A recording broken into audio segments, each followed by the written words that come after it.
Hi, welcome back to my studio at Visual Philosophy.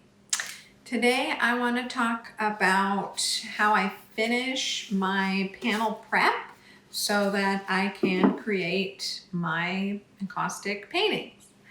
And just to reiterate, the reason why I'm using wood panels is because the encaustic is brittle and you can't use something flexible like a canvas because it will crack.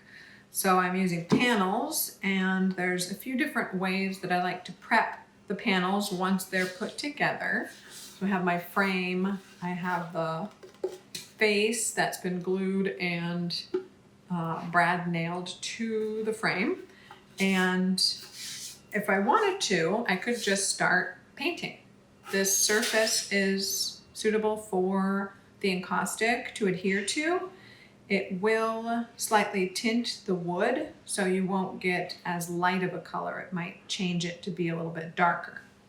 But that's one way that I like to start pieces, and that gives it sort of a warm look. And if I'm going to do that, if I'm just going to use the wood panel without any kind of surface prep, then what I like to do is tape the edges so that the wax doesn't drip down and make a mess on the edges.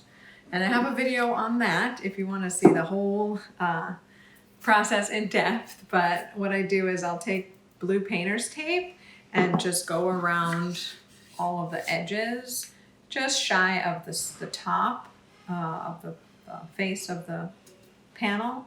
That way, as I pull it off, when I'm done, it's not going to tear up and crack the encaustic surface. So that's one way. In each of these ways, after I prep them, I do like to tape the edges. But if I'm not going to do anything to the surface, then I'll just simply tape the edges. The next thing that I like to do, get these out of the way, is to actually paint the surface with a white gesso. And gesso is basically acrylic. Here's the gesso. It's acrylic paint that has some calcium carbonate added to it to make it a little bit more thick. The calcium carbonate basically is marble dust or limestone. And this helps make a very opaque coat. So I'll often do two passes. One, let it dry, and then paint on another coat. And that just ensures that I have a nice solid white surface to work on. And I'll show you how I do that in a second. And then the last way that I like to start an encaustic painting is to actually mount prints. So say I've been working on a print and I don't necessarily want to keep it a print just by itself. I want to layer more onto it. I'll use it as a base and adhere it to the panel, thus starting with an image already that I can then build on top of. And I do this a lot. So I'll start with that way and show you how I cut down the papers to put and glue on my panel. All right, so I have my prints that I'm not going to be using as prints anymore, but instead a base for an encaustic painting. I've got my panel, which I'm going to mount on to. And what I'm going to do first is to actually take the piece and turn it upside down. And I know that this is kind of the area that I want to keep. So I'm going to put my panel down onto paper. Take a pencil, just trace very close to piece, and then just cut it out.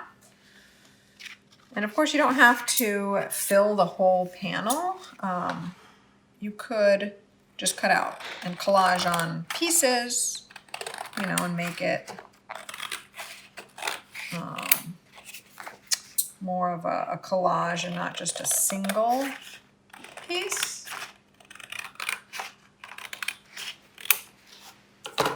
This is a great way to reuse prints that aren't necessarily working the way that you want them to. So I've got it cut down about the size of my base of my panel, and then what I do is I'll spray the back of the paper outside with spray adhesive, and then I just quickly place it onto my panel where I want it and press down. And then if you leave it kind of weighted for an hour, it will really be adhered onto the panel, and it won't risk kind of pulling off. But I found that the spray glue works really well because it's a really smooth surface, because you have a smooth surface here and a smooth surface here. And it also doesn't warp the paper, whereas some liquid glues like Elmer's glue, because they have a little bit of the liquid in them, they might warp the paper and you'll get kind of bubbles, which I don't like. So I like to mount them with the permanent spray adhesive. And then of course I will tape the edges, and then I'm ready to paint. If I didn't want, because this is paper and the encaustic will absorb into it, I do like to seal the surface before adding encaustic paint with a clear matte medium or a clear gel medium or even Elmer's glue. But just one coat of that, let it dry. That will seal the surface of the paper and not allow the wax to absorb into it, because sometimes you'll get discolorations if you apply the wax directly to the paper. So that's just another tip. All right, so I got these all glued down, and now I'm just going to use the clear matte medium, golden, to seal the surface. And I'm going to do this before I gesso, just because the clear I can put on first, and then it doesn't really affect the color of the gesso. But if I did the gesso first, I'd have to wash the brush and then go and do my clear. So I'm just going to paint, just going to seal it on. And the only thing you have to worry about when you do this is if you've got any kind of water soluble material like crayon or pastel that could smear. If you don't want it to smear, then the first thing I would do is to seal it with an acrylic spray, because that will give you the best, just sits on the surface and seals it. And then if you wanted to, you could do this method, the matte medium, but you wouldn't have to. But that just ensures that you're not going to be spreading it and smearing it along the surface. So, but these are prints. They're screen prints and lithograph prints, so I don't really need to worry about that because they're just permanently on there. I can just go ahead and paint my matte medium.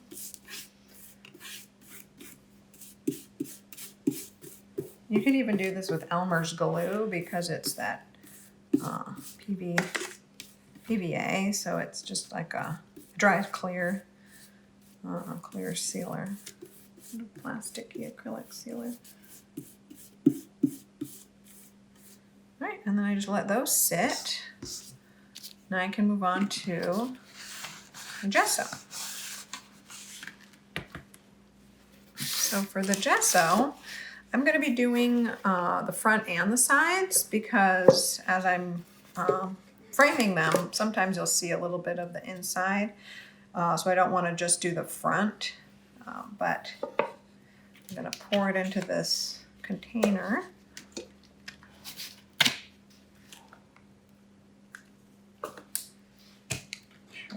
Enough, and you'll see it's thicker than acrylic paint, but I will probably need to do 2 coats just because to avoid any kind of brush strokes, or as it dries, it'll get a little bit darker and you'll see some of the wood.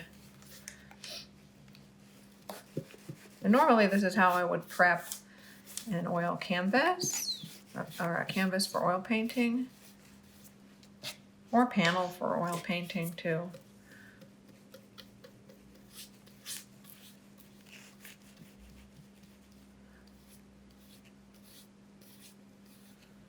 There you go. And then when that dries, I'm going to do the sides, and then when that dries, I'll do another coat.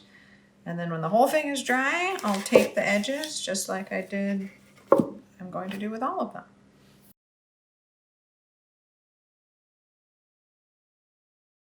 All right, so that is how I prep my panels. The last step, step 4, after cutting all the wood, gluing it together, gluing the frame together, putting the face on, then prepping them, and then they'll be ready to put the encaustic paint on.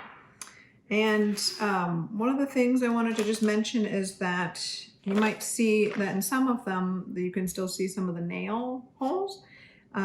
With encaustic paint, I'm not that worried about that, because there's going to be multiple layers of wax and it's just going to soak or kind of drop into the holes. If I was doing oil painting, I would want to fill those before prepping with like a wood putty, or even like a little spackle, just so that it's a very smooth surface. Because if you're painting with oil, you'll definitely see all the little dents and divots.